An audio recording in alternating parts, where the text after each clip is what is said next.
Hello, everyone, and good morning to you. Of course, I am Coach Steele, and you are here with Coach Steele's Finance Training. I want to welcome each and every person in on the channel as you come in today. We are live as usual. We are live on YouTube, of course, Coach Steele's Finance Training, and we're live on Facebook. So if you're tuning in on Facebook as well under my name, Simon Steele, welcome to everyone and happy to have you on today. And of course, usually with Coach Steele's Finance Training, we discuss financial literacy. We talk about money. We talk about how it moves, how to manage it, how to maintain it, what to do with it. And we explain the complicated things in a simple way so that everyone can understand, so there's no confusion.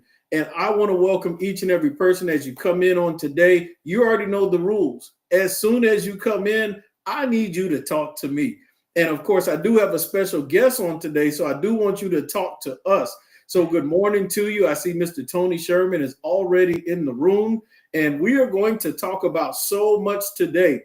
And when we talk about financial literacy, we talk about entrepreneurship, we talk about business ownership.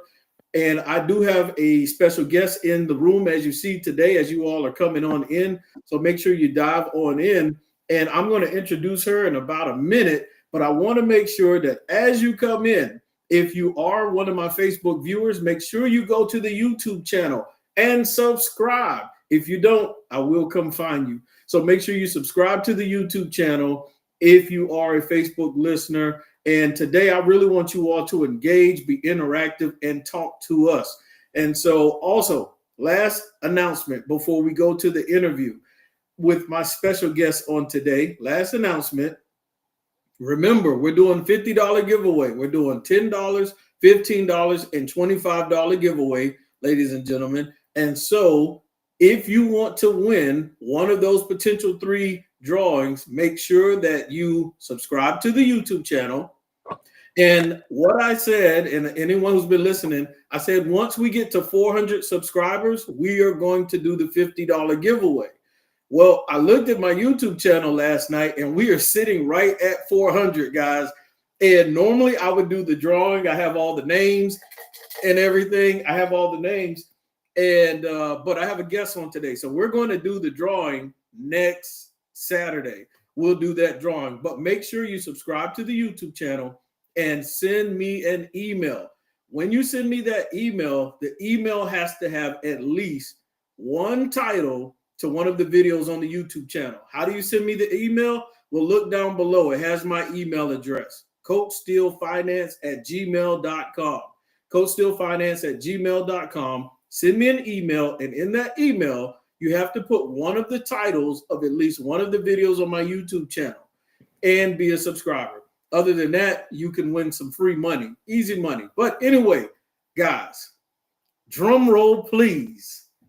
I don't have anyone do the drum roll. So I want you all to know today we have a special guest. I'm excited to have her on the platform. It is long overdue.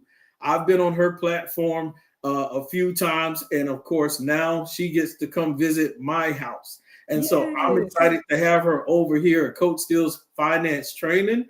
And to give you just a little understanding how blessed we are today, I want you all to understand who she is. And so I'm going to read her bio, and I want you all to listen in as I read this bio. Let's see, here we go. All right. Of course, our special guest today is an author / pastor, Takara Nicole Harris.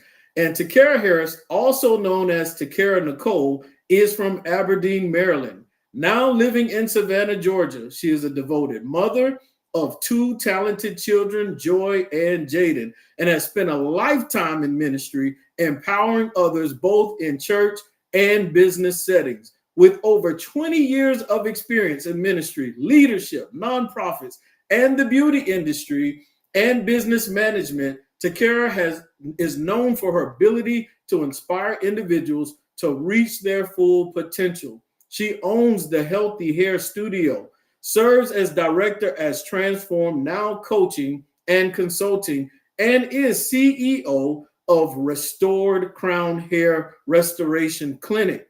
As leader of Life at the Well Ministries, she fosters a community focused on holistic wellness. Her qualifications include being a licensed master cosmetologist, triple certified, oh, hopefully I don't mess this up, trichiologist. Psychologist. Yep, that word. Certified life coach, healthcare instructor, and holistic practitioner. She also works with TRICARE and the VA, specializing in cranial prosthetics and scalp care. Takara's mission is to motivate people through purpose to pursue lifelong learning and achieve their goals, emphasizing that success comes from pushing beyond limits and bringing the ideas to life. Connect with Takara on social media for updates on special events and other things. Expert advice. Guys, we're going to talk about some of those other things she has coming up as well. But I just want you all to understand how blessed we are to have Takara with us on this morning. Takara, welcome to Coach Steele's Finance Training. How are you doing today? Thank you for having me, and I'm doing amazing. It is good to be here. You've been on, like you said, on my platform many a time, so I'm excited to be on today. Okay, good, good. Of course, I did want to have you on to talk about your latest book that you have in stock for people to go buy, and it is Get This Baby Out of Me. And of course, my household, we have two because my wife and I wanted my own, and I did not want her to slow me down from learning about Get This Baby Out of Me. So she had hers, and I told her today I was going to have use hers. We both finished our books. But That's I told her good. I wanted to have hers here to sit as the prop, and the one that I have marked up and been all through up and down, I wanted to use that one for the interview today. But as you know, I believe the book, was it October? When did you come out with no, September. September. Yep, It was September. September.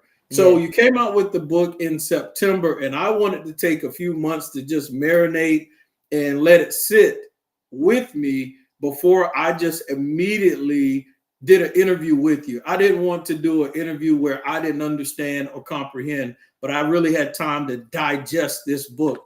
And I've had plenty of time. And so now is just the perfect time to go over it. I see people jumping all in the room saying hello.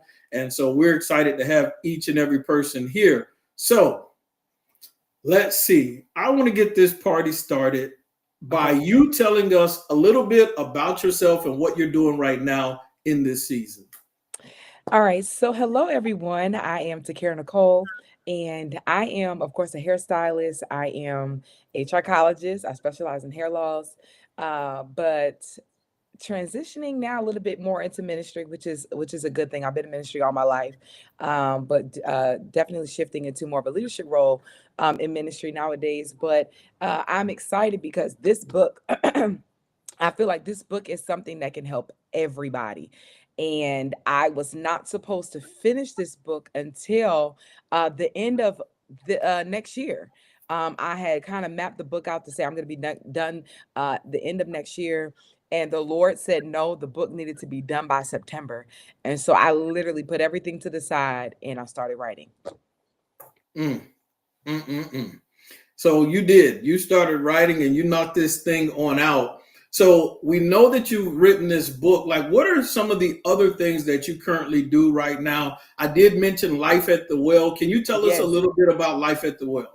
Absolutely. So Life at the Well is a holistic ministry that I have started. One thing that God has always dealt with me is about your mind, your body, and your spirit. And so a lot of times we focus on the spiritual aspects of ourselves, but we don't also think about the mental and physical aspects as well. And so I'm a holistic practitioner. And so I help clients find holistic ways to treat things that may be going on inside of their body. And so that's kind of like where it kind of started. I was just like, we all need this. And so it's something that we can marry together as well as ministry. So we are just a community of believers that prioritize wellness in every area of our life. And so right now we're meeting online. We meet online Tuesdays at 8 o'clock. And I'm excited. January 2025, we will be launching and being in person And so I'm excited about that as well. So like I said, I do hair, I do own a salon, I have 2 kids. So I'm a little all over the place. I do business coaching, I do life coaching. Mhm. So I have a couple things that I'm doing. And another thing before, and you may have mentioned it, before I dive further into the book, you all just had Life at the Well just had the 1 year anniversary. Can you tell us how that anniversary and that celebration went for you? It was amazing. Our 1 year celebration, Life at the Well Ministries. My children were baptized that day as well.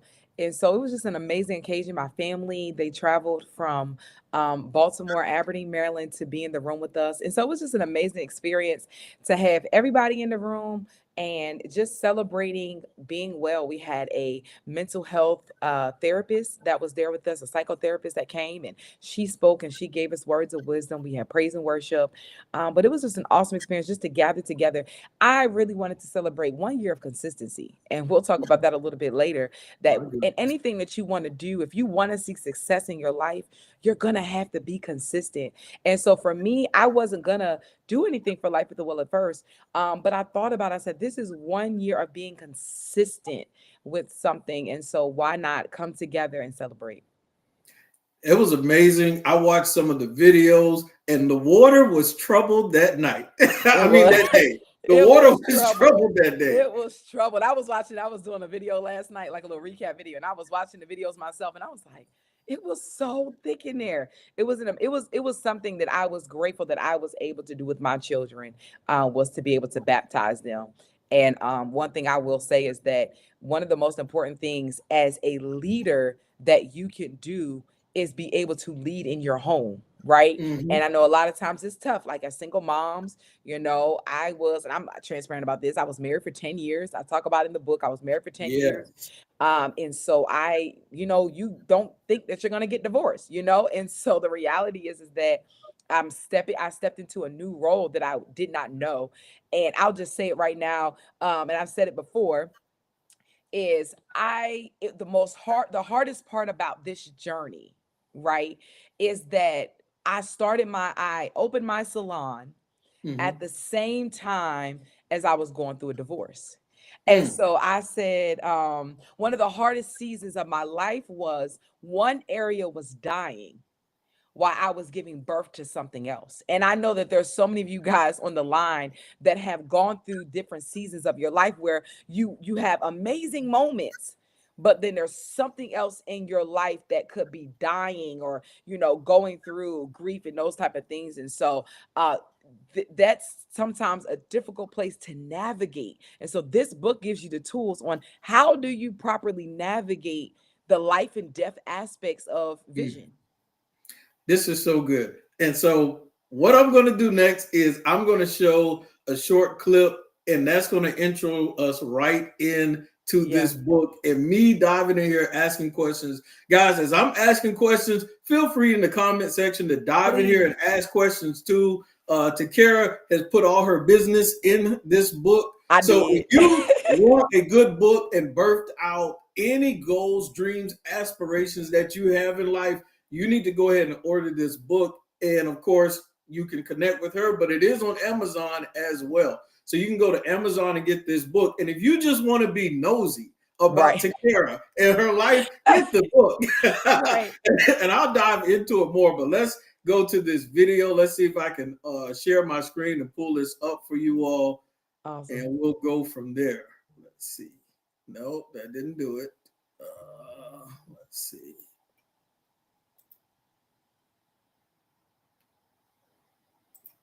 Okay, here we go.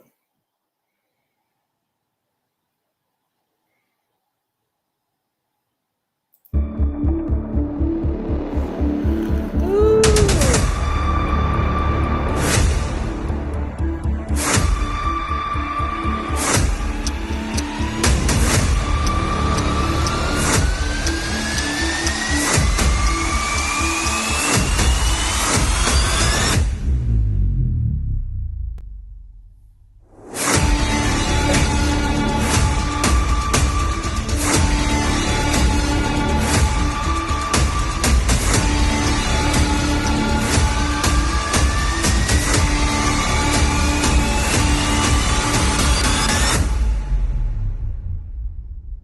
that was so good. That was good. Let's see. I cut off towards the end of it, but No, it was good. I think it played to the end. yeah, it did. Okay, so guys, that is the commercial. This is what we're talking about today. I'm going to dive in here. So we're going head first. Let's go. Introduction. So as soon as I read the first paragraph, I almost threw the book. I almost just threw it because of you came in so hot. And thank you, Powell. Powell said that is awesome. What is it? Tara Joy? I think so. Okay. So introduction. I remember in 2011, around 8:30 p.m., the doctor came in my hospital room and told me it was time to push. It was my first baby, and since my husband was deployed, my sister was there with me, along with my mom and dad. The nurse said, when this next contraction comes, I need you to bear down and push. I responded, I can't do that. And she replied, yes, you can. If you want to meet your baby, you have to push. I almost threw the book right there. I was done. I didn't even need to read anymore. I had enough nuggets to last me for a whole month right there. I'll tell you why. Yeah. In the creation of this baby, you did not do it by yourself. Nope. Even Mary didn't do it by herself. She had the Holy Spirit. She had God help her. You didn't do this by yourself, but when it came time to push, you had to push by yourself. That right there. Talk to me about that moment right there. Listen, that moment was super intense. And first of all, the anxiety leading up to the moment was intense because I'm like, I got to push this baby out. Like we think about we're all excited, like, oh, I'm having a baby. We're all excited about the baby, but we don't think about the delivery room. Right. And then we do it over and over again. My mom did it 5 times. How? I don't know.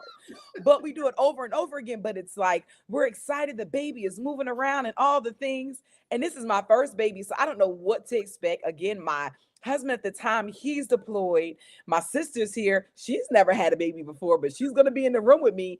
And so I'm like nervous. And then of course, my parents, they come in the room. My dad, he's had 5 kids. So he act like ain't nothing, this is nothing for him. But the reality is that nobody could get this baby out but me. Nobody could push this baby out but me. This was something that, although you can have everybody in the room with you, they're there to coach you. But the reality is the actual execution of a thing is solely on you. So I don't care how many midwives, doctors, coaches you have in your life that are there that are going to push you. The reality is that when it gets down to it, you're going to have to bear down and push this baby out by yourself. And that's one thing I learned from the book, Takara, was in early on, whether you're trying to start a business, I don't care if you're trying to create t-shirts, whatever it is, no matter what it is, just because people are in the creation phases with you, when they're in the early phases of helping you with designs or ideas or getting the LLC, you name it, whatever it is, if they fall off, if they can't be there because they're deployed, if they can't be there because maybe the friendship or business didn't work out, it doesn't mean you have to cancel that LLC. It doesn't mean you have to cancel that business idea or whatever aspirations or goal you have, whatever baby you're trying to birth. You can continue to push through, and you can still push out that baby that God has blessed you with, that you've been ordained and designed to create and push out for the kingdom of God, for ministry, for the marketplace, wherever it is that God has blessed your hands to be. You can still push it out even when the people who were there in the initial phase of the creation are gone. But you know what? But many people abort their babies. Many people abort and miscarry because the people that they want to be in the room are not always able to be in the room. And so, how many times in the natural have Mhm. women gone and gotten abortions because the father said, I don't want to be a part of the process? Mm. And it's the same thing a lot of times in the spiritual. And what we're building is that someone can help you create a thing. And then when things get sticky, thick, they may think about it. They're like, oh, I don't have the capacity. They'll come to you and say, hey, this doesn't work for me anymore. And you still have to be able to birth out your vision, even when, come on, because the reality is that God gave it to you, He didn't give it to them anyway. And so, Yeah. because God gave it to you, He didn't give it to them. You cannot afford to abort what's inside of you, because there are people that decide they don't want to be along the process. What would that have looked like if I decided I didn't want to have a baby because he was going to be deployed? Mm. He got the papers that he was going to be deployed. 2 weeks later, I found out I was pregnant. I already knew that I was going through this entire pregnancy by myself. I was going through this delivery by myself. And so Yeah. the reality is that who I wanted to be in the room wasn't going to be able to be in the room. And so I need to encourage somebody today that says, listen, I got I a vision. agree. I got something on my hands. God has given me something. There is something inside of my belly. I want to encourage you that no matter who decides they want to be in the room, no matter what comes up, what pops up, what happens, you can carry out this baby and birth out your vision. You know, it's so interesting when you talk about real life having to give birth, and this book can translate over to like real life women who are giving birth. The impact of this book is not only going to help people birth out businesses, the impact of this book not only is going to help people birth out their goals, dreams, aspirations, losing weight, but do you know, have you even comprehended that the fact that this book actually very well may save a life of a Wow. child? What you just said of, hey, just because the man may not be there, because a man can just drop off a seed and disappear into the night. But just because he may not be there doesn't mean you have to abort. And so that is powerful. This book that you Wow. have is actually going to save lives of children. I don't even know if you understand the impact of what you just said. That was crazy. But I'm, Wow. I'm going to That's let it awesome. Listen, marinate and sit in the listen, to God be the atmosphere. glory. But it's so true. Go ahead. Yeah. Yeah, and so another part of the book, it talked about, you said one of your biggest lessons was focusing on ensuring someone else's Ooh. baby. Purpose thrive while neglecting your own. And so basically you were talking about how you were always so busy trying to make sure, because you're a coach, and Yeah. as a coach you help people with business and other different parts of their lives birth out their dreams, goals, and aspirations. But now you're at a point to where you didn't need to coach, but you needed to focus on birthing out your baby Yeah. so that you could give birth. And it was like a role reverse. I put in my notes, I said being the midwife instead of allowing self to be midwifed. Yeah. Ooh, that's So, good. so tell me about that process. And even with writing the book and other things that you have, how do you handle now? Yes, I'm a coach. Yes, I'm here and gifted to help other people birth. But how have you learned to put the brakes on that so that you can focus on giving birth? So if I'm honest, I'm still learning. That is something that I feel like is something that's ever changing, that you have to process, because life is always different. Life is always shifting. And so I don't know, I don't have the blueprint. I don't have the blueprint to where I am right now. If I'm honest, I talk about this in the book, y'all. Uh when I was married, I knew what was happening. I had a book full of goals that Mm-hmm. when I got divorced, I threw in the trash, because Yeah. all of those goals were based on what I was doing with my partner. And so those got thrown in the trash. And so, if I'm honest, when that happened, my life shifted, because everything that I thought was going to happen, I'm like, I don't know where I'm going. I don't know what I'm doing. I had my life literally planned out, Mm. from the opening up my shop, what type of shop I wanted to have, where I wanted my shop to be located. I was going to have two kids. I got a boy and a girl. I got all the things. And when I went through a divorce, my life shifted. Okay. And so I didn't know where I was going. And so when you talk about the balance of a thing, you're like, ooh, I'm still trying to navigate it because I don't have a blueprint. I don't know where I'm going. But what I will say is this is that I'm learning how Mm-hmm. to say no now. And it came from, can I be honest, y'all? It came from being hurt. It came from God smacking me on my hand. It came from the detour. It came from the rerouting. And I almost crashed. I was almost in a place, in a predicament where I was going down a road that God did not want me to go down. And so, because I did that, I lost a lot. Mm. Okay. And I suffered greatly for a decision that I made that I really wasn't totally supposed to make it. And so what I mean is that I was helping other people's babies thrive. I was so mm, focused on, being that coach, like, I need you to good. coach me. And I'm traveling with this person. I'm traveling with that person. Now I'm making sure their businesses is doing what they need to do. And I'm making sure, your ministry is functioning the way it needs to function. Meanwhile, my businesses were dying. And Mm. so when the reality hit and God smacked my hand, I was like, I had to sit in it.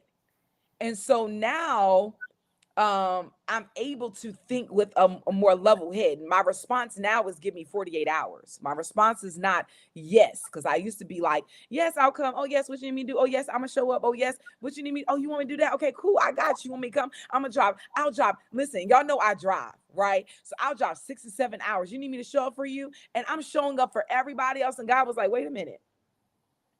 You need to show up for yourself. Can I tell y'all about a vision I had really quickly? I had a vision one morning, and in this vision, this is how the Lord deals with me. I was sleeping awake, right? And so in the vision, I was going to a restaurant, and when I get to the restaurant, I said, "Can I have a seat?"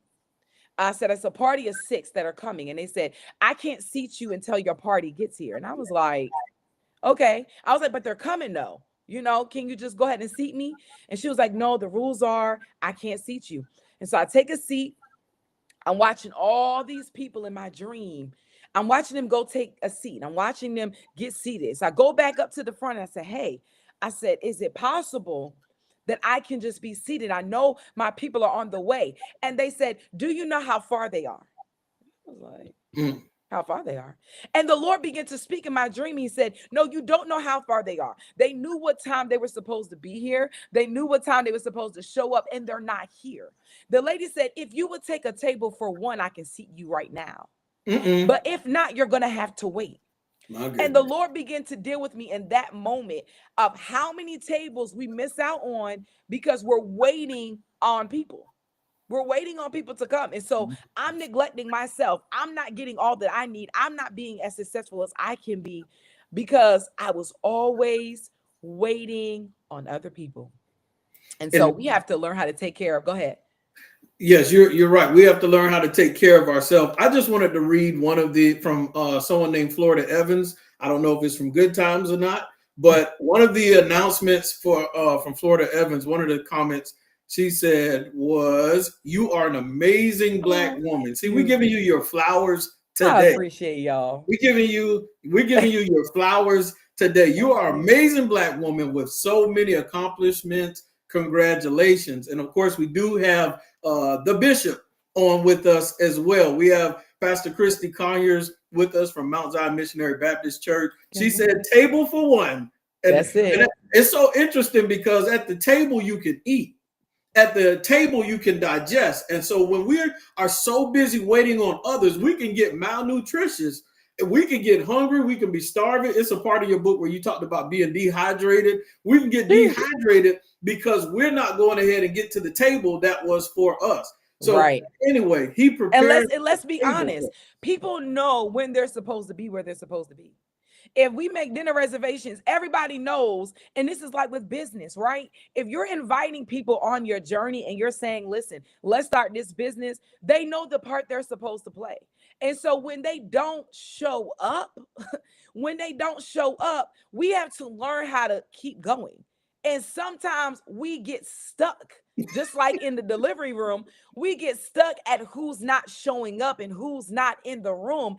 And it's halting our process because you want certain people in the room. But I want to encourage you guys today to keep going in spite of who's in the room. Keep going in spite of who is at the table. Because if they wanted to be, hear me this morning, if they wanted to be at the table, they would have showed up on time. Mm, That's I all I'm like saying. that. I like that right there. Yeah. And so, and we're going to dive back in. I got some more book questions. We are here live talking with the author, Pastor Takara Nicole, and we're talking about her book, Get This Baby Out of Me. Now, someone named Kenya Walters Carswell, she mentioned something about can't wait to see you in Dublin in March. What's Yes. happening in March? We just In want to know. March, I know, right? We here now. March, she is having a brunch in Dublin. And so I'm going to be one of the speakers there in March. And I think we have the flyer. We'll put the flyer out sometime today so you guys can support if you guys want to purchase tickets and come with me. Those of you that are in the area, we can travel together. But yes, I'll be in Dublin speaking in March. Okay, so you do speaking engagements too. Is that what you're Oh my saying? God. I do. I do. I do. I'm actually going to be in Atlanta in 2 weeks, but it's already sold out, so I don't have any more seats left. But I'll be in Atlanta in Sold two out. weeks. So I'm excited. Yes. Okay. Okay. Well, we'll dive into some more of that, but let me Right, get back right. into this book a little bit. Okay. Okay. You don't even know what you did with this thing. This is It's funny. so listen, it's so much in it. I ain't gonna lie. I'll be reading it amazed, like, Lord, you really said this, because it wasn't me, it was the Lord. He really But you said it. don't even know what you did with the title though. Yeah.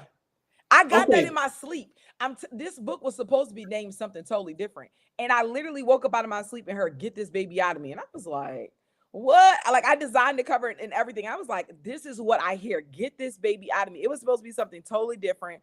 This is literally based off of my coaching. Like how I My coach, God. I tell people, if you get the book, you need coaching, but I promise you, I leave every single thing in the book. If you follow the steps in the book, you're going to be able to birth out your vision, like whatever you want to do, literally, along with all of the things the mistakes I've made, and to be able to guide you along the way. You know what? Okay, even with the title, Yeah. I want everybody to listen to what I'm saying. Pay close attention to her title. It says get this, and what it's saying is get this power. Yeah. Look at I don't know if we call it acronym of the last few words. Get this BOOM. Talk to me now. Okay. Get this boom. Oh yeah. Get this baby out of me. Get this BOOM. Get this boom. I'm telling y'all need to come get this. This I'm power. telling you. Y'all need to come get this boom. Even the title is powerful in itself. And so as we talk about get this baby out of me, one part I do want to hit on because I think people struggle here. You talk about foundation and what we have to know, how we know what we're building. Yeah. And finding that through prayer and meditation. And you just spoke on that a little bit. But you said in the quiet, still moments, you gain clarity and vision. People are busy, they have kids, family, businesses. How do you find those quiet, still moments? I have to take them. I love the water. So I always tell people to go to where is the most peaceful for you. So the water is very peaceful for me. And so when I'm overwhelmed, even if I'm not getting in the water, I'll go by the beach. I'll go sit by some type of water. I'll sit in my car by the water. Mm. But that's like my still time. I also have a prayer room corner in my room. That's another place that I go to. Put that phone on do not disturb, and I just turn on some soaking music, some worship music. I like to do worship music that does not have words. Because sometimes words can kind of, even when I'm praying, I don't do a lot of wordy type songs and music. Mhm. Because sometimes you can get caught up in the words and you can't really hear. And so I like to, listen to music that doesn't have any words, but finding those still quiet moments, put the kids to bed, put the kids somewhere, take a day if it means going and sitting in a hotel for the day. Mhm. But that is extremely important because you can't hear with chaos. You can't hear with everybody talking. You can't hear, when you're trying to talk to everybody on the phone. You're trying to get everybody's opinion. You have to take a moment to detach yourself so that you can really hear what it is that God wants you to do without it being contaminated. Hear me. Sometimes people will discourage you from doing something because they're not graced for it. And so I remember there was a Mm. moment in time when people said, "Hey, you need to slow down. You can't tell me to slow down. You can't stop me to slow down because God didn't tell me to slow down. I have to do what He tells me to do." And so I've been graced to go how I go, I always say this, that God gave me these babies. He's my baby daddy. He gonna take care of these babies. I always put it back on Him. It's His job. I don't know how the bill's gonna get paid. It's up to my baby daddy to help me figure Yeah. out how this is going to all work out in somehow, some way. When people ask me, how do you do it all? I don't know. I don't know how I do it all. I honestly cannot tell you how I'm able to manage what I manage, but by the grace of God. And He graced me for it. And what happens is people that are not graced for your assignment, hear me, Mm. they will talk you out of your assignment. And so because they can't do it, they'll tell you you can't do it. I was just telling somebody this the other day. I was coaching them. I said, you got to be so careful about who you let in, because sometimes people will discourage you on doing something that they were not equipped for. I was Yeah. equipped for this. And because I was equipped for it, not that it's easy, but I was equipped. Equipped doesn't mean that it comes easy. You can walk out on the field and have all the equipment, but it's the power that's inside of you that pushes you to be able to do what you do. And so it's not me. I'm equipped. Whew, I feel God. But it's the power that's inside of me that allows me to do what I do. And so be very, very careful as you guys are birthing out these babies, as God is dropping vision inside of you, that you only link up with people that have a greater understanding of what you Yeah. are carrying. Because if not, some of y'all have aborted and you're miscarrying assignments that God never told you to give up. But because you're listening to other people, you're allowing them to talk you out of promise. You're allowing them to talk you out of your purpose.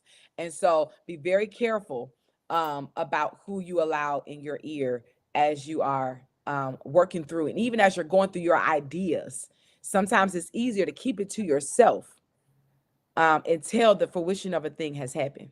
You talked about that in the book too, and you used Joseph as an example of certain things that he told to his family. And so, one thing about this book, guys, when you do get it, you're going to notice, and you might not be able to see it in here up close, but it talks about first trimester. And so that's one of the things you'll notice is it goes as if you're giving birth, going through that birthing process, first trimester, second trimester, and third trimester. And in Yeah. the first trimester, one of the things, and you just touched on it, you talked about the mindset and how the mindset, getting your mind right, it improves productivity, it Yeah. improves focus, and it improves that mental health. And you just touched on why you get time alone, why you have music playing without the sounds, don't want that influence of the noise. And so when we talk about the mindset being put in the right place, you also talk about, as a builder, if you become distracted, you risk making mistakes that could be detrimental to your project. I enjoyed that part of it Yeah. because we didn't want to have a shaky foundation. But the part I'm going to get to next is the breaking barriers chapter. This was interesting because when I first saw the word breaking barriers, when I saw that chapter, I thought you were talking about like breaking barriers of doing stuff outside the norm, like breaking a record, breaking barriers. And when I got to reading it, I was like, oh, hold on, wait a minute. This is different here. And you touched on this before, but you talked about, being married for almost 10 years. Yeah. And you talked about this emotional moment of when you threw away your family goal book and Yeah. it felt like an overwhelming sense of failure. Can you talk to us about the mindset of breaking barriers in the way that you meant it?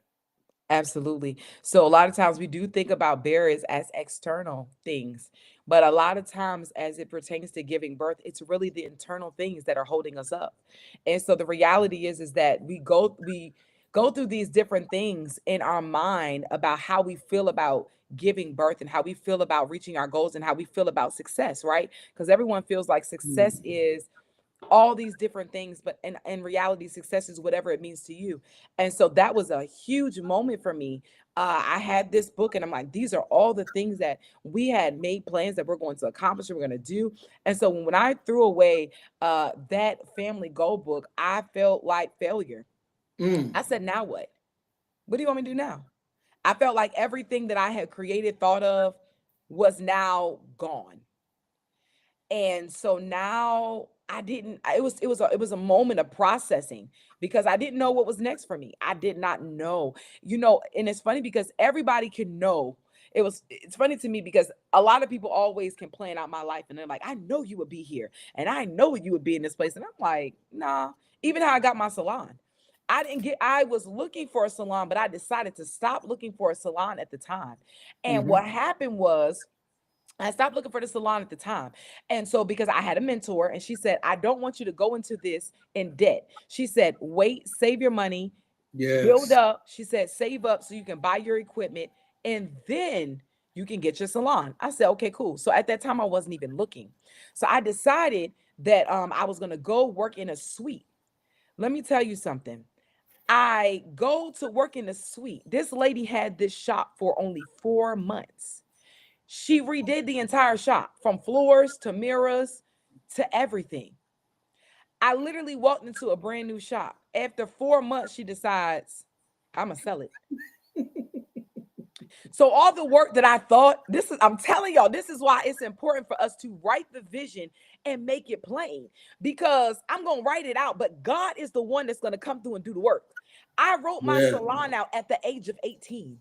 I've been writing this is what I've been doing. I ain't new to this goal setting execution. It's what I've been doing. I had written out these goals at the age of 18, what I planned on doing, what type of salon I wanted, colors, all the things. And so when the lady decides she gonna sell it, I'm like, a ready-made salon. So all the things I thought that I was gonna My have to goodness. do, Another table. another table, Mm. because I was willing to walk away from another table and seated me in that table. But that's why I said it was a tough moment because how beautiful it is for me to be like, oh, I got a salon. I said I was gonna have a salon by the age of 30. I thought that I wasn't gonna have the salon because what did I tell you? I said I was gonna wait. I signed my lease to that to the salon in May. I turned 30 in November. So I was right in that same year. By the time I turned 30, I was a salon owner. And so, like I said, it's one of those things where it was the beauty of a thing. Oh my God, it's beautiful. But I was also processing death at the same time.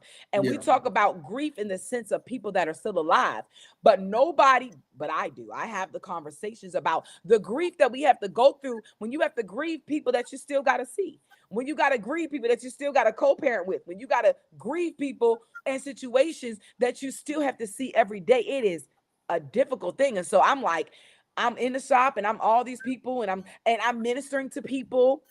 I talk about that in my book. I'm ministering to this girl, and I'm like, girl, keep going. Don't give up on your marriage. Meanwhile, I'm going through a divorce and she don't know. And so this is why I tell people that you have to learn how to be in a healed place. You have to learn how to operate under the hand of God. I couldn't be in my flesh because if I Yeah. was in my flesh, I would have said, girl, leave that man. Because he doing stuff he ain't got no business. Nah, girl, that ain't where you want to be. But I had to remain in a place under submission unto God and allow him to talk through me because when you're hurting, you can say things that could be detrimental to other people's assignments. You can kill, hear me today. You can kill somebody else's baby because your baby didn't live. Mm. And so that's why it's so important that they say, "What hush until you heal." There was a story in the Bible where when Jesus sent the angel and he says, "Your wife is going to have a baby," and he laughed, and because he laughed, he became mute. Why? Because the Lord said, "Listen, I'm not going to allow you to contaminate what I said." And so, because I said what I said, and he said, and the Bible already said that life and death is in the power of the tongue. If he would have spoke, he had the ability to kill what was inside of her. So he said, let me mute you. Mm. And so this is why we're talking about your circle and people that are surrounding you, and making sure that you're in a healed place, and making sure that you have coaches and mentors and midwives. Because if not, you have the potential to kill somebody else's baby, but other people also have the potential to kill your baby. In one of the comments, Tara Joy Powell says, I'm in labor. Get this baby out of me. 2025 is my year. Yes. The birth hurts, but the push is the reward. So, Tara Joy, if you don't have this book, you need to go to Amazon when we get done with this interview and definitely jump on there as well.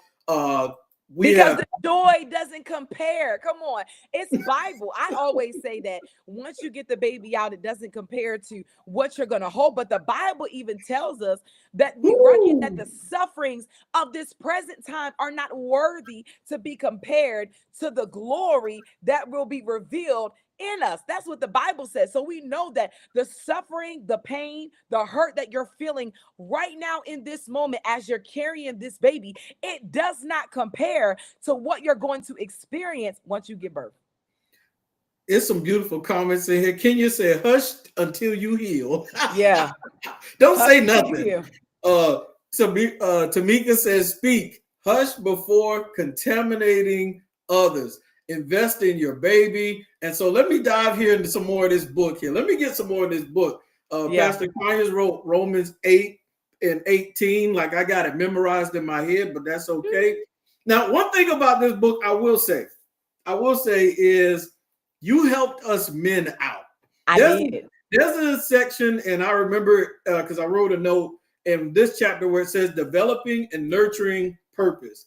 Men, if you're intimidated by this book and the title of this book, don't worry about it. She got us covered. It says the first trimester is really about the baby becoming embedded inside of you and your body adjusting to something growing inside of you. Men, if you haven't experienced being a father or being exposed to details of pregnancy, you're going to get all the ins and outs. And so she helps break things down for us men. So this book isn't just for women, it's for men as well. And I do like the fact that you were intentional about including men in the conversation so that we could get the revelation and understanding we needed as opposed to compared to how a woman would relate. So when did it click for you that you needed to make sure that it translates over to a male audience as well? From the very beginning. So Nice. I am all about, I know there are some women that are on this energy of like, I don't need a man, power to the women, all the things. But I believe in the power of a man. Come on. I believe in the power of the man. And so from the very beginning, I wanted to make sure that men understood that they also too can give birth to purpose, that they also too take part, that there's also, I'll talk about in the beginning of the book about seed, right? And so the reality is that that we need each other too in order for this thing to work. And so a lot of times we're trying to like brush out the fact of like, what you don't need it. But I believe wholeheartedly in everything that I do. I try to make sure that I include men. I'm just not for women. I'm just not called to women. But I know that there are men that are attached to my voice. And so I'm very strategic about in everything that I do, that I make sure that men feel welcome. I make sure that men feel a part. I make sure that I have some type of man presence, a part of whatever it is that I'm doing. But I want men to know that you too, just because this is saying get this baby, I mean, it's about women and women giving birth. It doesn't mean that we can't do this without you. And so there's a part in a role that you play as well as it pertains to birthing and vision. Because listen, I love Miles Monroe, and he says, if you give, what did it say? If you give her a house, she'll make it a home, right? And you give her a seed, she's gonna give you a baby. You know what I'm saying? And so there is something that there is an exchange there. And so because I make an exchange with my father, my father is going to give me what I need. He's going to put it inside of me, and then I'm going to nurture it. But there's also the developing of a man, right? There's seed inside of you. And so don't you forget that there's something inside of you that also has to come out. Okay. And also in the book, you talk about purpose planning. And one of the things that stepped on my toes early on in the book too, Guys, make sure you get your copy of Get This Baby Out of Me, Get This Boom. Make sure y'all get a copy of it. But it talks about, you know what? It didn't say, I don't think it used these words. I put it in my own words in my notes. Okay. When you talk about purposeful planning and purpose planning, so many of us have what I put, I think I called it recycled goals. We are That's what's in the book. recycling. It's in the book. Recycle Okay. goals. Yes, It's we in the book. are recycling goals and have recycled goals over and over because we are not doing what it takes to get it done. And you put an acronym in here called SMART. And what Yeah. SMART, and I don't want to make you, explain the whole thing. I know I have to be cautious of your time, but can you explain to us in your own words what this acronym SMART means? Absolutely. Okay. So listen, SMART goals is something, listen, y'all can, I literally write this in the book, like Google it, because you can find it. It's not something I came up with. But SMART goals is something I feel like that everybody should use, not just in your business, but in your everyday life. Because if Mm. not, we do have recycled goals. We have goals that we've been putting on our planner, on our, look at your vision board. That same goal been on the vision board for the last 5 years, and there has not been any steps towards it. So when we talk about SMART goals, I'll do this really quickly. The first one is it has to be very specific. Right. So it has to be very specific. What is the thing that you are trying to reach?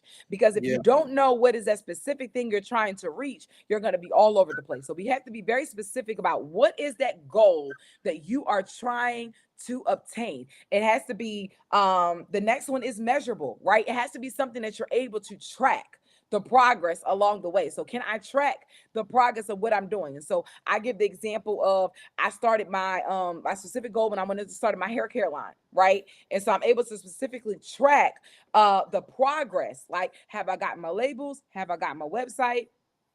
My logo? Have I ordered my products? Have I got my packaging? And so I'm able to track the progress of all of those different things, right? Then it has to be something that's attainable, because you want to make sure that it's something that you can reach. Sometimes, and I'll say this, I'm not saying that it's out of the range, but you're like, I want to buy a house this year, right? But if you know you have not done the work on your credit, if you know you have not done the work on saving your money, I'm not saying that God can't come and supernaturally do things, but the reality is that sometimes we're trying to put stuff back on God, and God is saying you haven't done your part. So when you're looking at your goals, you got to make sure it's something that is realistic, something that you know that you can knock out within the next 6 months to a year, or whatever your time frame that you're giving yourself. All right. Relevant, right? Make sure that it's relevant. Sometimes we set goals that don't have nothing to do with where you're trying to go and what you want to do. Like somebody told me, like, you should go be a lash artist. Why? I don't want to do lashes. Why would that be a goal? But a lot of times we'll do things just because somebody else wants us to do it. Some of us grown up, and you're doing things because your mom wants you to be a doctor, your dad wants you to be a doctor, your grandma said you'll be good at this. Growing up, people say, I just, in the church, I just thought this is what you would be, right? And sometimes it's not even what you want. Go back and read the book. That's a barrier. Yeah, that's in there as I well. can't even go. I can't even begin to dive into that this morning about how many times we have set goals based off of other people and what other people want for our lives. And so just making sure that it is relevant to my purpose. And so because I'm trying to transition out of the salon, it doesn't make sense to keep trying to do things, spend money, take classes that are going to further push me in the salon, because I'm trying to get out. All right. And the last one is very time specific. And so you got to make sure that you give a time. I am an advocate. Listen, if you don't put a time to it, you're not going to do it. So let me tell y'all what I did. The Lord gave me a time. I didn't have my own time. He said this book had to be done by September 1st. It had to be out by September 1st of 2024. Okay. I kind of had an outline of the book, right? Like I said, I was tracking to be done in 2025. I started writing this book April of 2024. The copy had to be to the editor by July of 2024. I had to be so specific about writing this book. I'm going to tell y'all how I wrote this book. I wrote this book literally riding on the road. I was going back and forth to Maryland. I was traveling. I was driving 10 hours. And let me tell you what I did. I talk text this book, and I would get to where I was going and I would edit. I wrote this book in between clients. I got up at 3 o'clock in the morning. I would write for 2 hours, and I would go into my devotion, do all the things. I wrote this book walking on my morning walks. I started writing this book. Well, continue writing this book. I was talk texting it, and I would go back and I would edit. I had a timeline of when this book had to be done. And so unless you, some of y'all like, I want to do a book, I want to write a book. Okay, cool. It's fine that you want to do it, but give yourself a time limit so that you know, awesome, so that you know when it's going to be done.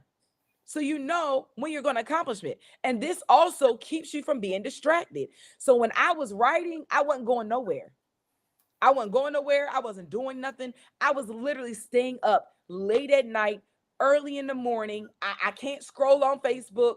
I didn't have time for none of that because this book had to be done and out. And so this helps you to eliminate distractions. This helps you to stay focused on the goal, right?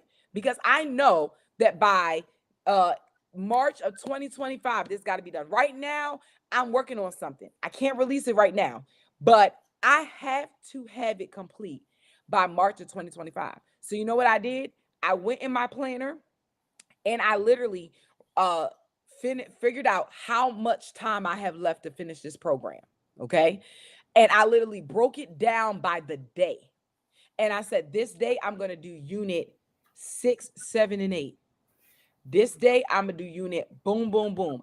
So there's no question about what I am intentionally working on, because by March of 2025, I have to be done. And so really when it comes down to reaching your goals, it's the intentionality of it. And there are a few people in here, like, Lelani, she wrote a certain remark in here and talked about we need our purpose partners. You talk about the supportive circle and having that partnership with you, those people, accountability in the book. You talk about those different areas. So definitely, if you want to learn how to have that supportive circle, and it's interesting because there's a young lady named Asiria Daniels. While I was reading your book and talking about giving birth, one thing she's passionate about is the healthcare system and how women, especially minority women, the healthcare system in regards to giving birth and the deaths that can happen if you're not giving quality care and if you don't have the right circle around you during that birthing process. And she was going over with me the statistics of what can happen if things don't go right, if the medical process doesn't go well, the birthing plan, which you talk about in your book. And she talked about when she was going through that process and she was in the hospital, everyone around her knew the plan. Everyone around her knew, as a mother, this is what I desire. If something is to happen, these measures and steps are to be in place. Your book talks about that as well. Yeah. And so I was just telling her about your book and some of the other things I was going to go over in the second trimester and the third trimester you've touched on. So I'm not going to dive deep into it. And of course, I want to give everyone a chance to read the book instead of reading all of it to them. Yes, go get your copy. One of the things that you mentioned was accountability. And I'm currently a part of a group that you're meeting with right now on Sundays where we get accountability, and you'll describe it better than I can, but not just that group, but what you have coming up. You just announced on social media yesterday. Can you talk about what we do at that group and what you have coming up for other people that are looking for accountability, mentorship, and coaching?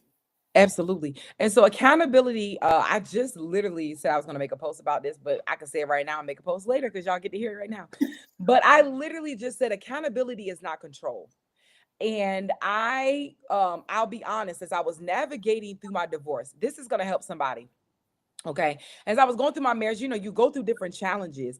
And a lot of times as you go through those challenges, because of sometimes how we've grown up, we think there's like a need of perfection, right? And so as I was navigating through my marriage, I suffered in silence. I didn't tell nobody. I just was like, yeah, nah, it's just me, and I was going through this. I felt like that process a lot of times by myself.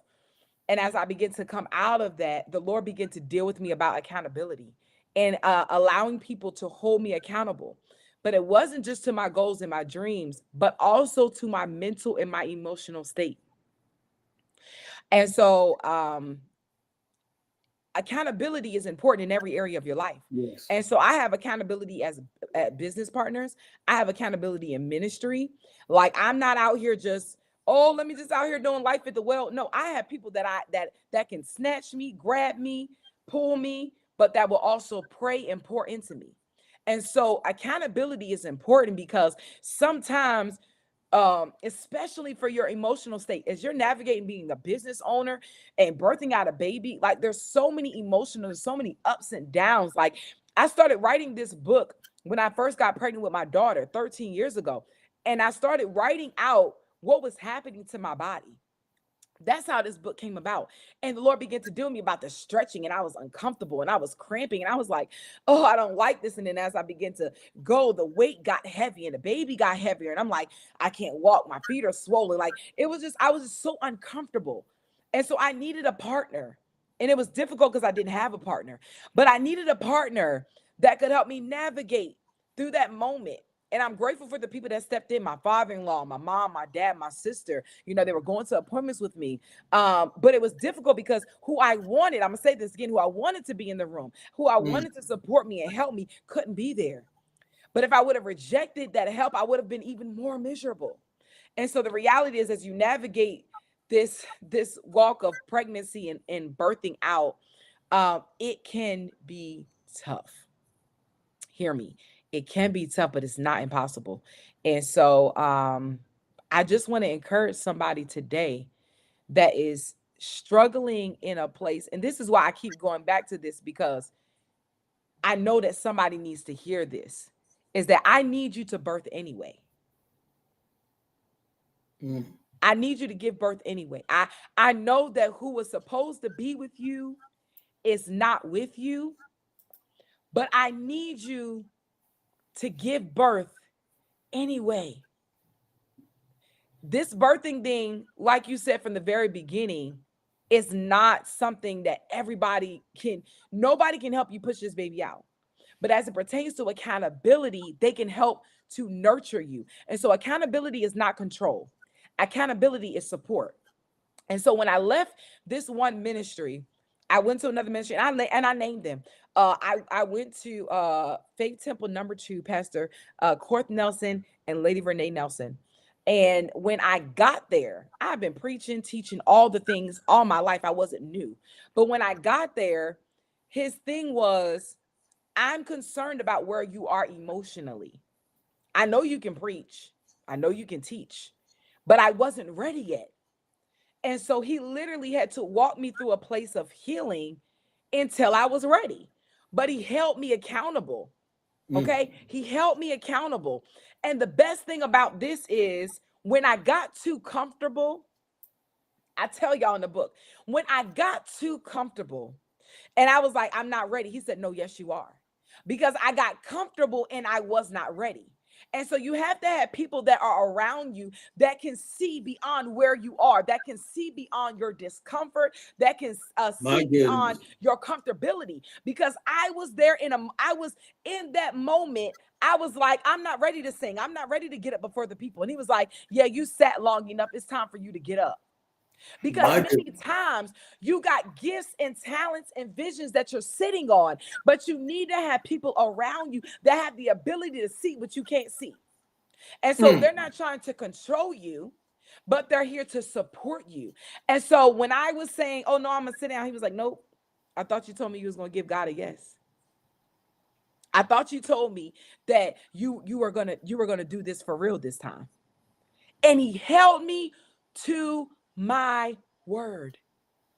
And so you need people around you that are going to rally around you, that no matter what it looks like, feels like, sound like, that's going to be like, get up. And so I started this accountability group, because I got tired of looking on my timeline and seeing people say they didn't reach their goal. I don't got Mm. no help. Nobody's helping me. And the reality is that there should have been hundreds of people in this group, because I'm literally, for a whole month, I've coached people for free. Yes. And my best friend told me, she said, why would you do that? She was like, you have more than enough content. You got all the things to be able to offer this and people will pay you. She said, why would you offer this? I said, I'm just going to obey because I want to help people. And so I got tired of seeing people be on the sideline and not be in the game. And when I tell you, this has been the most, I'm going to post their a lot of their reviews and their wins. But we got people that got LLCs, DBAs, uh, business plans within 3 weeks. They just Websites. websites. They went and filed their LLC for their name for their businesses. And so I'm watching people's lives literally be transformed by somebody being there that's going to hold them accountable, that's being a midwife. And so from this, I'm getting ready to start. I normally do one-on-one coaching, but I'm literally getting ready to start January the 19th. I'm starting a group coaching cohort that literally is going to take you from the conception of whatever you're trying to do until the delivery. It's going to be a 3-month program that is going to be every single week. And I'm going to hold you to your word. But you're also going to have a community of people that's going to hold you to your word. But my thing is that I don't like listening to people talk about where they want to be. I'm not a talker. And Well, anybody that know me, oh, I'm not a talker. And you're not going to come around me and keep talking about what you want to do and what you want to achieve and the things that you desire to do without me stepping in and saying, hey, listen, X, Y, and Z is going to help you get you there. And so that's why I wrote this book. This book literally gives you the step by step.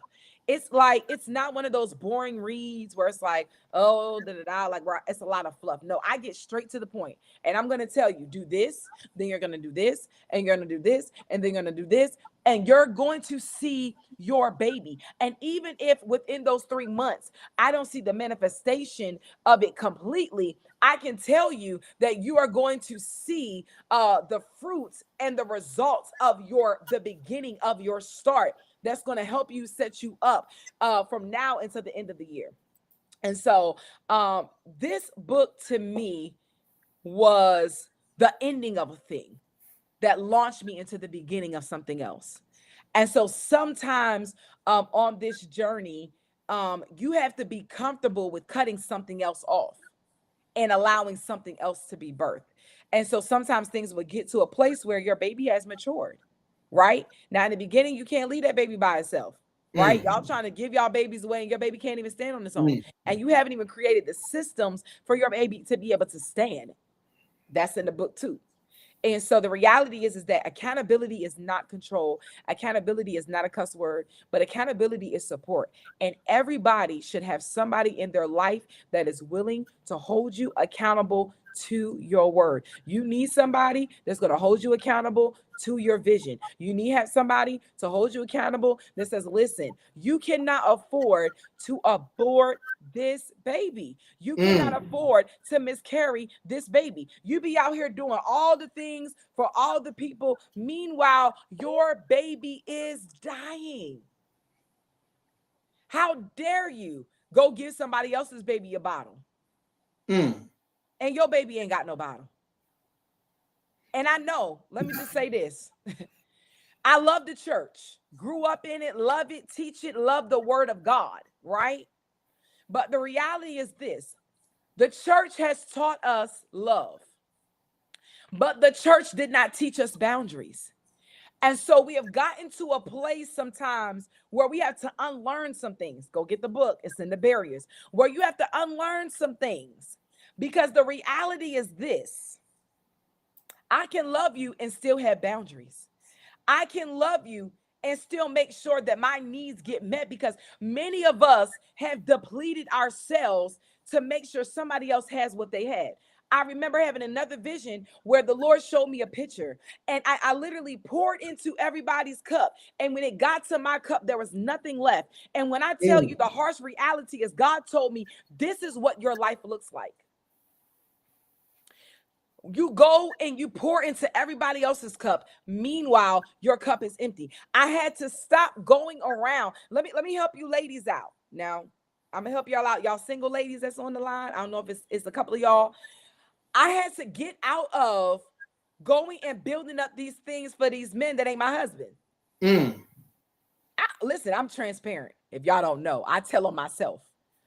I've been in spaces where my stuff went lacking because I'm thinking, oh yeah, we're gonna be together, but you're not my husband. And I'm making sure I'm building up businesses. I'm doing all the things. And meanwhile, my stuff is dying. Mm. Relationships. Yeah, you my friend. And I done built out a full business for you. And meanwhile, my stuff not together. How am I putting together your videos and my videos not together? So there is a thing called boundaries. And boundaries is not a bad thing. It's okay to establish boundaries because I promise you, without boundaries, you will not see results. Guys, as we're listening in this today, one, if you are not sharing this on your social media, sharing this video and what we're talking about today, I want you to take time and make sure that you share this so that other people can participate and see this. Even if they're catching the tail end of it, they can always go back and watch this. This is powerful.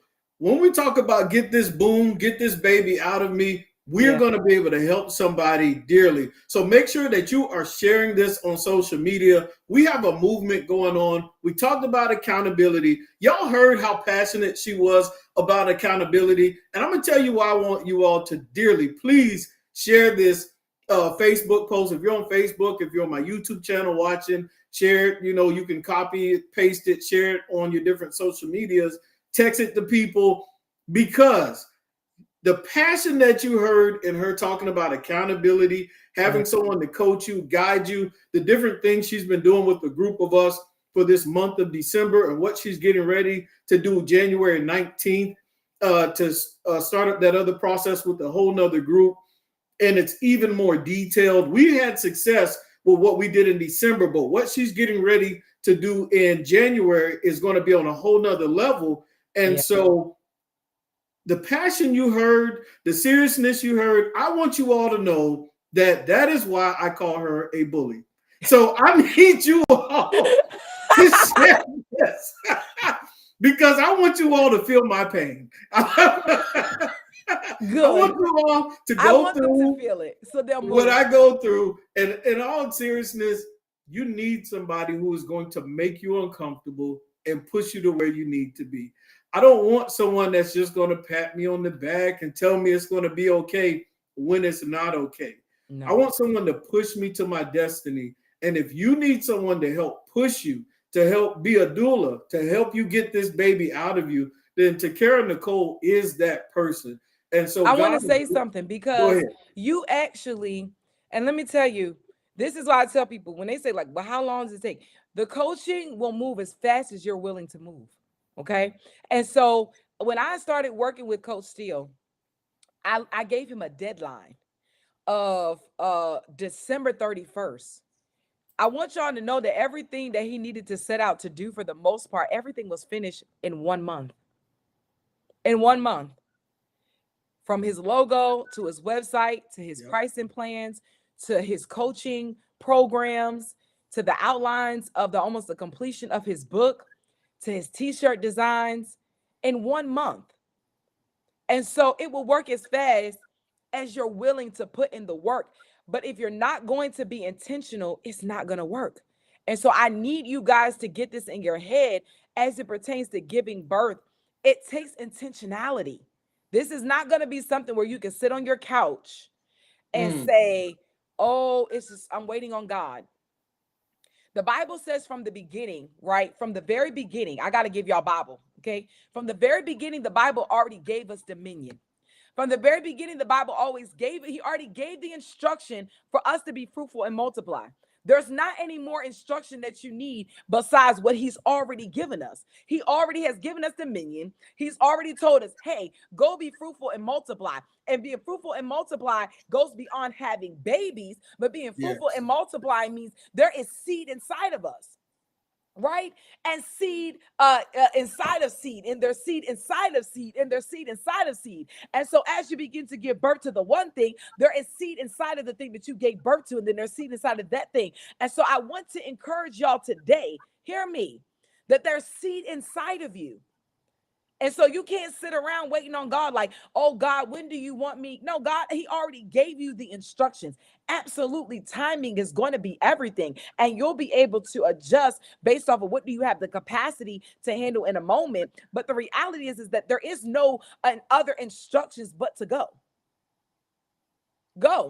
Go build, go do. But what I put on my status yesterday is this. I said the reality is that the Lord told Abram to do what? He said go, and he said when you go, I'll show you. Go to a place, and there I will show you. And go there ahead. I will show you. The problem is this: you want all of the instructions before you gonna go. And the reality is that you're not always going to have all, I don't have all the instructions. I don't have all the answers. All I have in my spirit is a go. All I know is that he put something in me and I'm moving with it.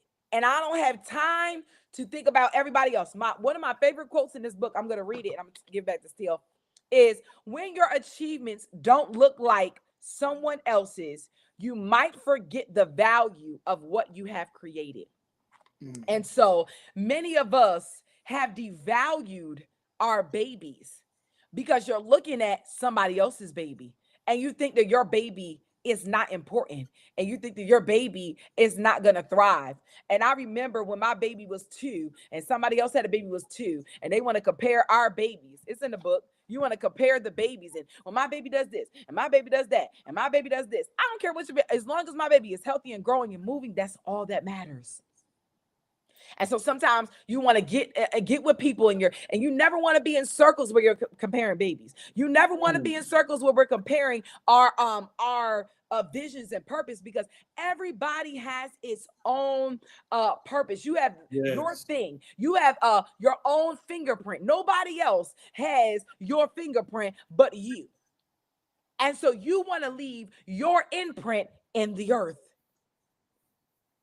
You want to leave your imprint. I don't want to go around and I'm trying to use Steele's imprint and what Steele got going on. It's not going to match up when they see the face. When they go pull those fingerprints, they're looking for the face to see who aligns. I feel God.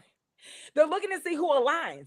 And many of us are trying to use other people's blueprints. You're trying to use other people's things. And the reality is that when it comes out, when it comes to it, guess what? There is no alignment. The face don't match what you putting out. And so I have learned how to walk in my lane, stay in my lane, and go with my go.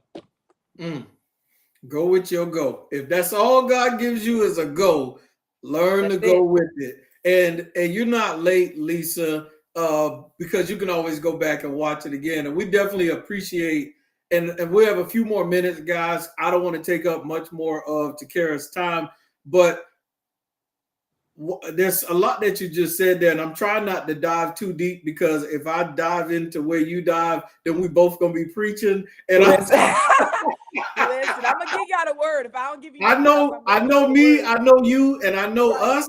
So it don't take too much to go there. And so when it comes to get this baby out of me, first I want you to be able to tell people where they can get the book. Also, if people are interested in what you have going on in January or other future events as well, I want you to let them. That's a lot of information. Yeah, one about the book, and then 2 about what you have going on in January. Where can they go to sign up? Absolutely. Okay, so you can go to my website and grab a book. So TakaraNicole.com. And if you would like, and I would say that if you would like a signed copy, go to the website. Of course, if you go to Amazon, I can't sign it. But if you go to TakaraNicole.com, you can order on there. It's also on Amazon. I just recently launched it on Kindle. So if you have a Kindle and that's how you prefer to read it, there's the Kindle version and there's also the paper version that is on Amazon. You can also go to my website, which he has pulled up, as you can see, TakaraNicole.com. And I have numerous courses, classes, I have planners. I have other books I have written on there as well. But for the class that's happening in January, it is actually listed now. You can go on there. You can private message me. Send me a message on the website if you're interested. The class that's starting January the 19th is going to be virtual. Okay, it's going to be virtual. Um, Yes, it's under courses, online courses. It's starting in January, and we're going to meet every single week. If you start the class, you'll also get a copy of the book, as well as a digital planner I created, as well as a digital workbook. All Oh, right. wait. So if they do the course, they get what? They get a copy of the book, they get a digital planner, and they also get a digital workbook. So all Okay. of those things come with it as well. It is entitled the Vision Lab. And so I'm extremely excited about this. I have done one-on-one coaching for the last 5 years. And so I felt like this is going to be a better way. I like the idea of building community. What I've seen in this accountability group in the community we have created, and how we've been able to rally around one another has been amazing. And so I wanted to do the same thing with this cohort. So for 12 weeks, everybody will be together, and we are going to work through our visions. I have guest speakers. Actually, the guy that published and edit my book, he's going to be one of the week speakers. He's going to help you guys. So if you have a book, you're trying to write your book, he's going to come and give you the step by step on how to write your book. I have someone that's going to come and talk about team building, being exhausted to excelling, removing leeches. And so I have so many finance, Coach Steele, and so I have so many guest speakers that are going to join me over the next 12 weeks as well. Everybody, and I'm going to give this away. Everybody that does sign up for the Vision Lab will get a free one-on-one. All right. Mm. And so my one-on-ones are typically 350 an hour. But everybody that signs up for this cohort, it will include a one free session so that we can go through everything that we've done. But this is definitely, I'm an organized person. All right. So you're not joining just any old type of coaching program where, it's like, oh, no, we have homework assignments that you have to complete. You will be enrolled in a course that has assignments that are due every week, and you're going to have to submit your assignments to the portal. And so that I'm able to see what you're completing, what you're actually doing. And so this is a very organized way. But I promise you, those of you that are struggling, that you're trying to get your organizations off the ground, you're trying to get your businesses off the ground, those of you that are trying to start coaching programs, start mentoring programs, this is the cohort you want to be in. I just helped Coach Steele. You see where Coach Steele is? I just helped him. Has his coaching program. I've helped plenty of people. I'm not a person. I'm not a hoarder. And anybody that's taken my class will tell you, I'm giving it all to you because I just believe that whoever is assigned to me is assigned to me. So it's not my job to gatekeep. Once you pay for the class, you're in the class. And so I'm excited. Those of you also, I'm telling you this, those of you that also pay for the cohort. I didn't talk to my team yet, but they're going to just do what I say, and they're going to love me for it. Those of you that come into this cohort, you will get a free ticket to my March conference in Baltimore.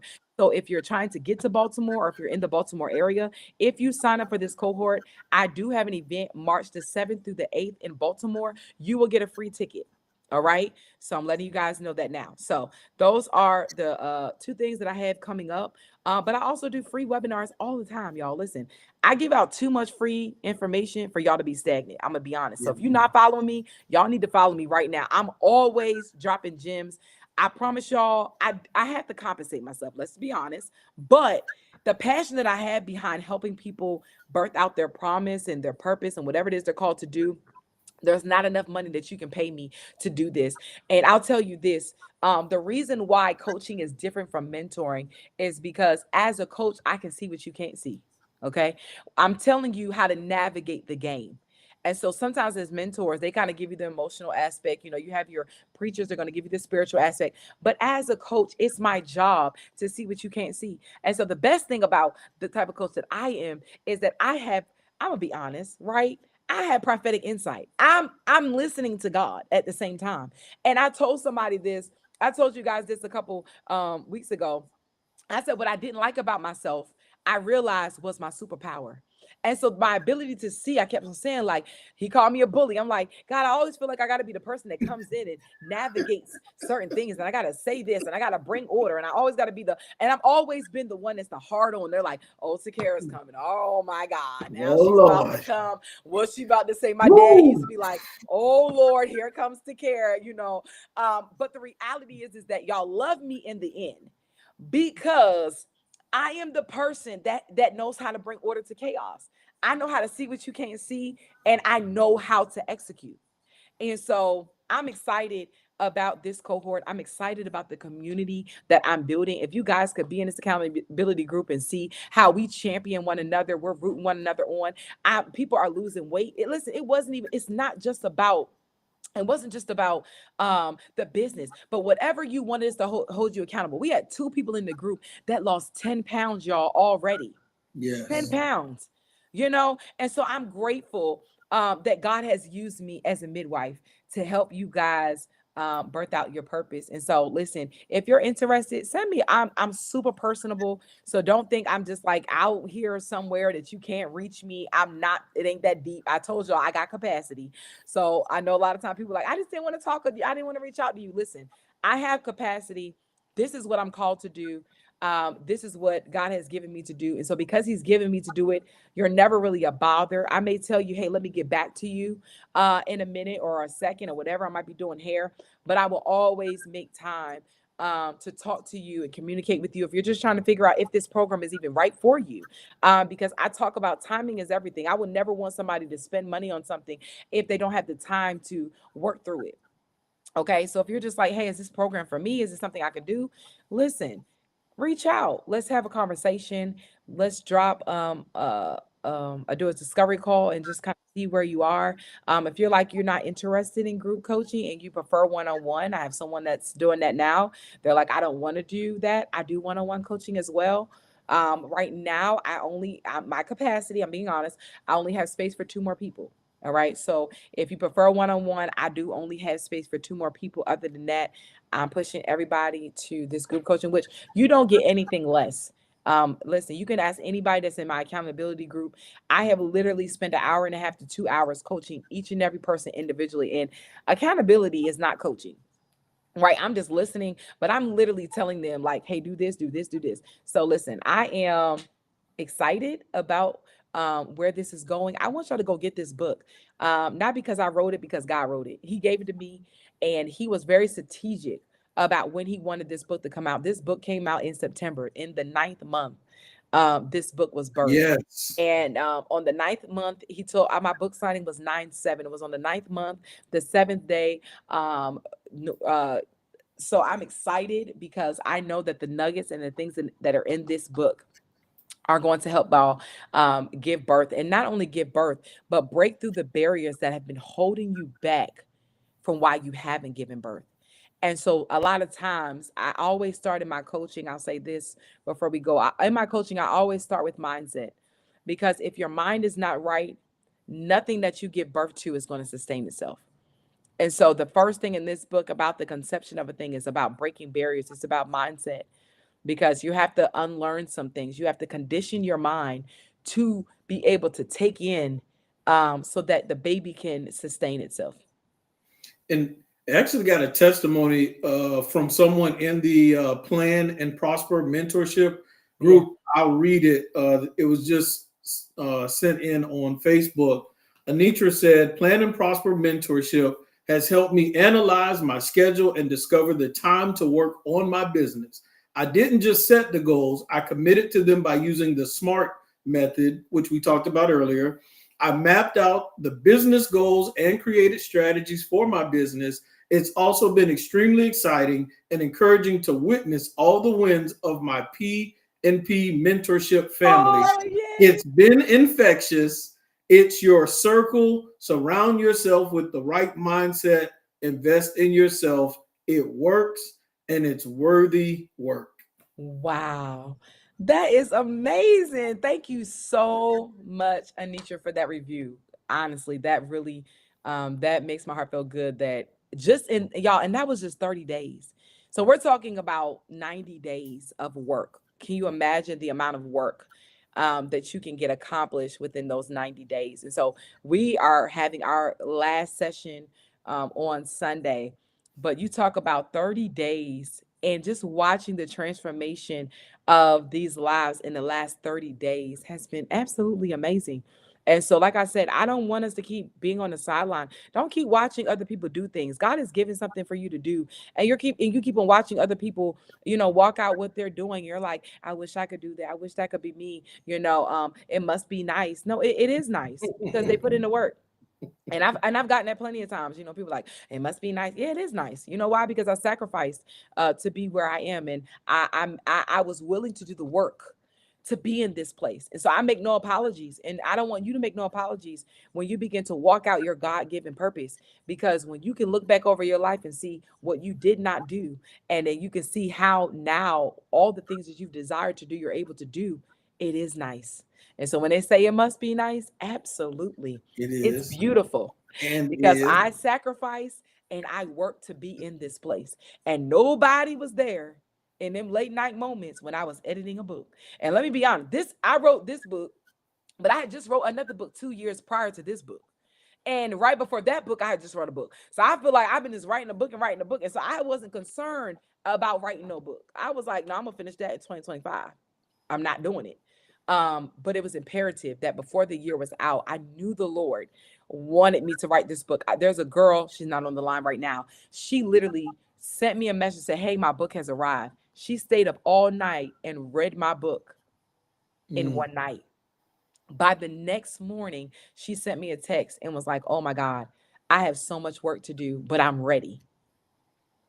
And so we're just giving you a little testimony of like how much this book has influenced other people's lives. And like I said, I'm a very transparent person. I tell people too, sometimes I would be real transparent if my story didn't involve other people, because I believe that my story will help people. And I believe the more transparent I am, and honest I am, it will help people understand, hey, I'm just like you.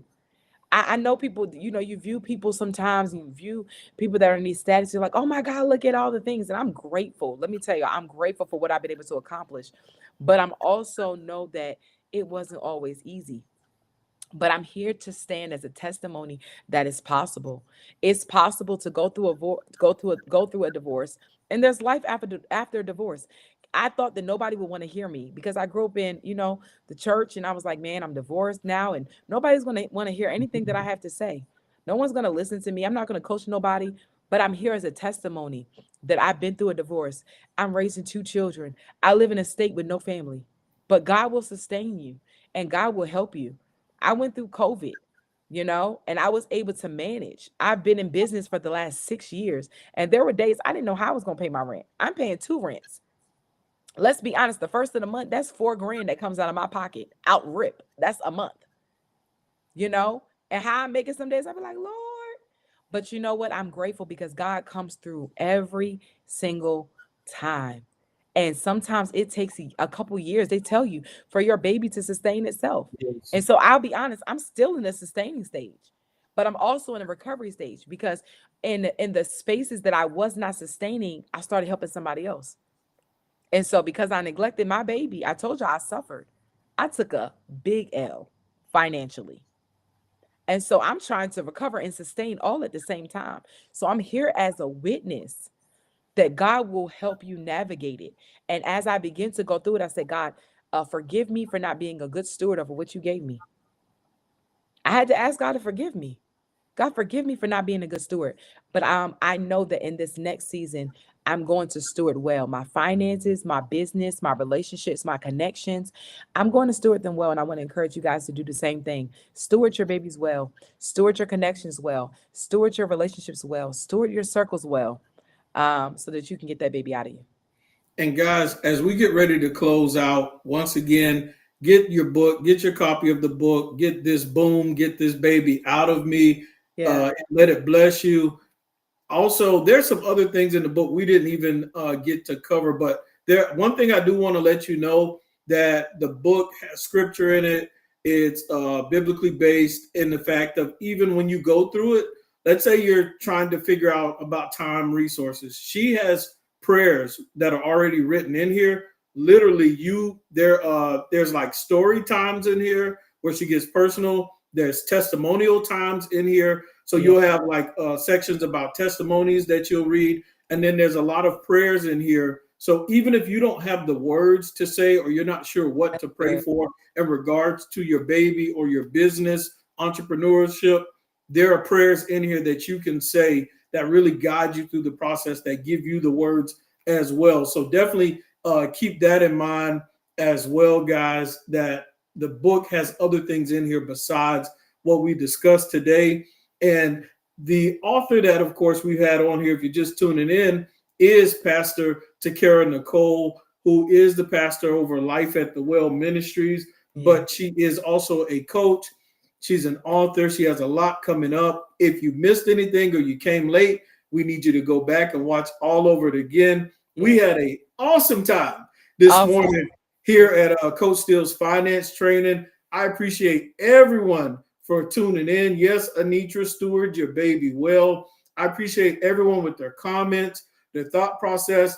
If you come into this late, and let's say you're watching it an hour from now or 2 weeks from now, please still leave your comments, because why? We will go back and read them. We Yeah. will go back if you have questions, concerns, thoughts. We'll come back and respond to you as well. Does So, anybody have a question really quickly? oh I know yeah, you gotta go. definitely. I don't have to be at work just this second, but does anybody have a question Yes. that they would like Yeah. to be answered? Or anything, a question about vision, purpose, something that you would like to know? Um, yeah, anything before we go. Yes, definitely. I meant to say that too. Thank you. Are there when it any questions at all, whether it's business, whether it's entrepreneurship, you name it, or if it's questions about the book or things that Takara has coming up, throw your questions at us, especially her, not me. But throw your questions this way, and we'll definitely answer them. So I'll give y'all some time to write in some questions or some thoughts. And like I said, this is a blessing. When I use Coach Steele's finance training, I also want to talk about financial literacy all the time. But there are people who are in entrepreneurship. There are people that are writing books. There are people that are coaching. And all of that has layers of financial literacy in it, right? So even when it comes to writing a book, you didn't do this like for free. Like, you had to invest in yourself. Yeah, There are things that you had to pay for. Matter of fact, I remember when we went to your book signing, yeah. and I think I have a picture of it here. There's books laid out. There's a table. All of that stuff cost. You had a thing over there where we took pictures. I forgot what it's called. The banner. Yeah, the banner, all of that. Like, when it comes to financial literacy and diving and making this investment, it came with a price. And I don't know, how much detail you can go into that, but I don't know. You can talk about a little bit where you feel comfortable discussing it. Okay, yeah. Oh, yes, definitely. So definitely the book writing, I mean, the book writing process, of course, is more so you. But the editing and the publishing aspect of things is where things get to be very expensive. Finding a good editor, one that definitely can is going to navigate through the book like you need it to. I designed the cover like I told them, but of course that price and of course the price of the books, and just like being able to navigate the coaching aspect of the books and all that kind of stuff, like it's definitely pricey. So it's definitely an investment though, that we have that you're gonna make. And those of you that are like, I want to write a book, it's not impossible. But just know that it's an investment. So sometimes, hear me, sometimes in order for you to receive a harvest, it's going to require you to plant a seed. And so you can't be afraid to plant a seed if you need the harvest, right? That's Coach Steele. You can't be afraid. That's his lane. But I'm gonna tell you, you can't be. Let me tell y'all something. I would never tell y'all to do something I ain't never did. I've been coached, right? Still got a coach, because every coach what needs a coach, because I have not obtained all the things that I believe that um where I want to be. But every coach needs a coach. So I would never tell you guys to do something I've never done. I've never had a mentor, never had accountability. I got coaches, mentors, and accountability because they all have their proper place. And so when you're trying to get to the next level, I remember not last year, but the year before that, I literally spent $25,000 between coaching and courses because I was like, I got to get somewhere. I got to get to the next level. And so, because I'm trying to get to the next level, I'm trying to go somewhere. I had to make that investment of 25. I can show you the receipts. Okay. One class alone was $8,000, but I had somewhere I was trying to be and it could not be delayed. Um, let's see. Kenya said, how can you obtain business credit to finance the vision? You want to talk about it? Sure, just a little bit. Okay. Well, honestly, there are creative ways to finance your vision. Some people will do business credit. Some people will create a business, LLC, whatever form, and then they can go to, a financial institution or private lending, and they will then at that point, you get at your DUNS number. The whole, there's more details to it, different things that you have to put in place. So when you set up your business entity, your structure, there's ways to get business credit. But what I would do also is not limit myself to the traditional way. And I was talking about this on a different platform.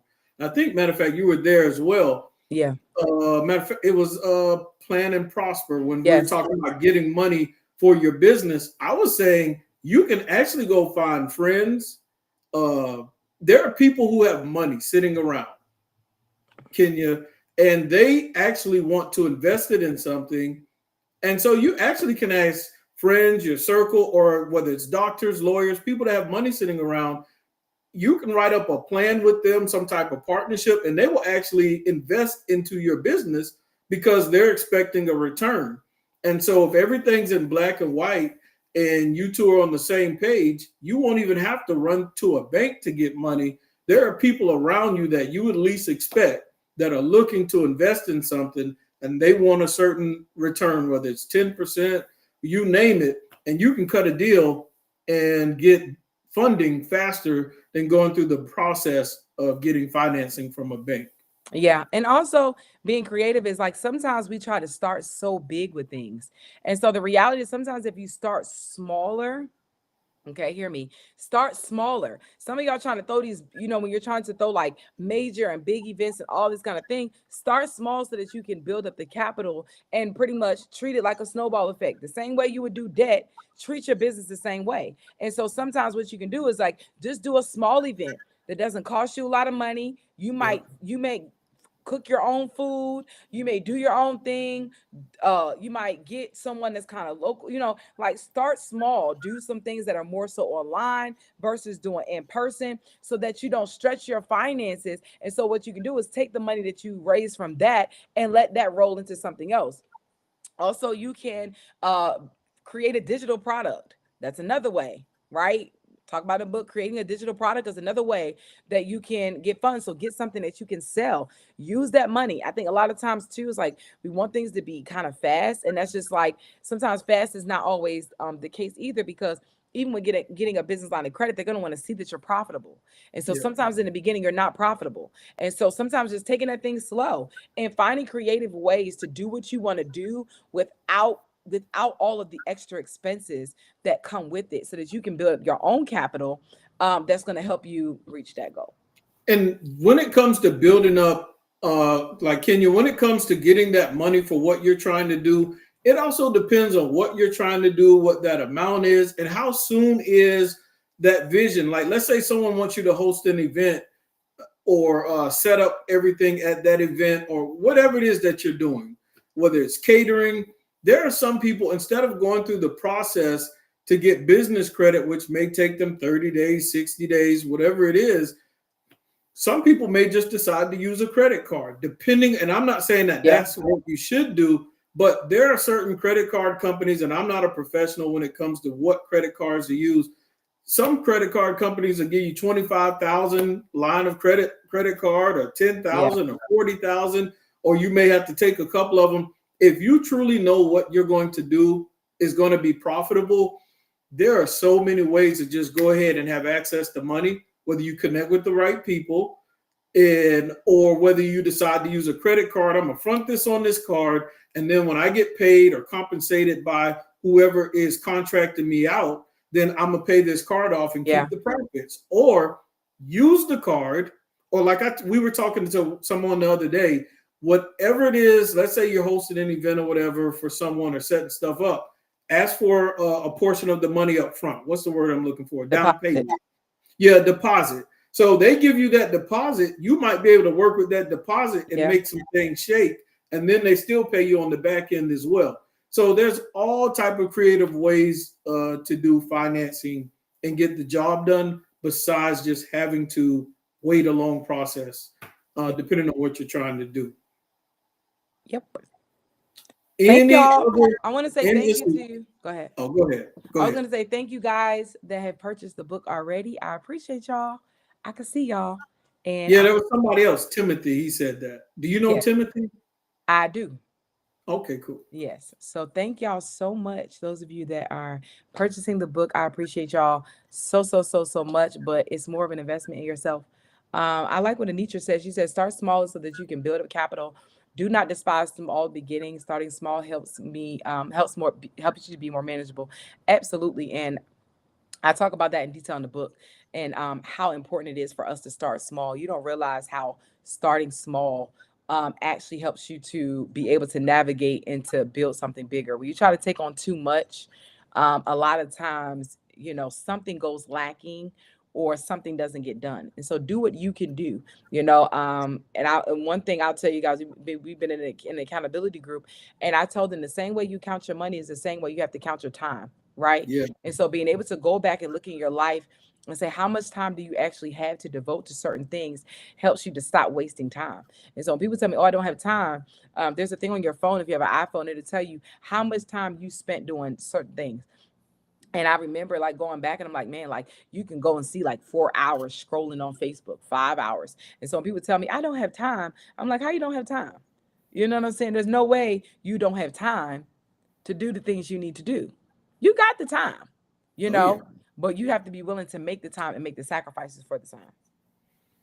I think that might be all the questions. I don't see any more on my end. If you see any, then feel free to dive in there. But I definitely appreciate everyone tuning in. Someone on here, I think it was Tara Joy, mentioned saying we need your information too, Simon. And I will quickly give it, but I wanted to make sure that this was Takara's time to put out her information and stuff. But as I do every Saturday morning, like you're tuning in now, I go live every Saturday morning, 9 a.m. Eastern Standard Time Zone, from about 9 a.m. to 10 a.m.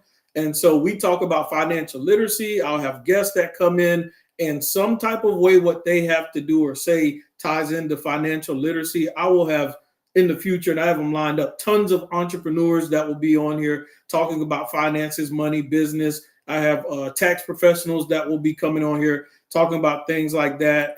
And then, of course, in the comment section, Takara has also put her information in here, takaranicole.com.